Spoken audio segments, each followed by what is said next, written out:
আসসালামু আলাইকুম everyone, welcome to my page. অনেক বছর পরে একটা ব্লগ করার সময় সুযোগ হলো। এটা ছিল ফারজানার মেহেন্দি সন্ধ্যা। একটা পুরোপুরি ঘরোয়া আয়োজন ছিল। আমরা গিয়েছিলাম বউয়ের হাতের মেহেন্দির ডিজাইন দেখতে, যে কিভাবে দিয়েছে, কিভাবে কি হলুদে কি কি করা হবে সেগুলো আলোচনা করতে গিয়ে দেখি এখনো মেহেন্দি দেওয়াই হয়নি। শুধুমাত্র পিছনে ছবি তোলার জন্য পিছনে ঘরোয়াভাবে একটা স্টেজ সিম্পলের মধ্যে তৈরি করেছিল বউয়ের খালামণি, কাকি এবং ছোট বোনেরা মিলে, এবং শুধুমাত্র এই ডালাটা সাজানো হয়েছিল। ব্রাইড তখনও রেডি হয়নি, ব্রাইড শুধুমাত্র শাড়ি পরা ছিল, তার বাকি যা যা করা সেগুলো বাকি ছিল।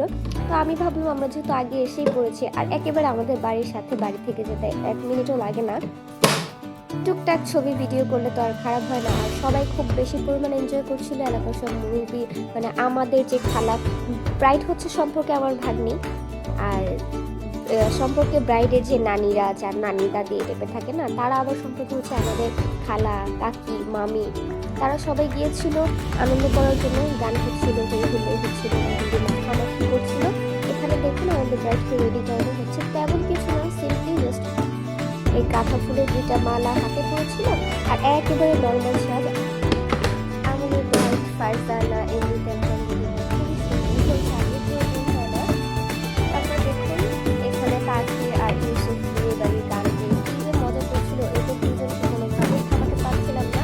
নন স্টপ 2 থেকে 3 ঘন্টা এরা কন্টিনিউসলি এরকম মজা করেছে, নেচেছে, লাফিয়েছে। আমরা টেনশন করছিলাম পা না ভেঙে যায়। এদিকে কাহিনী হয়েছে কি, হোসেন আমাদের ছোট ভাই বলা যায়, হোসাইনের হাত ভেঙে গিয়েছে এই নাচানাচি ঘুরে। আর এই যে দেখুন ব্রাইডের বহু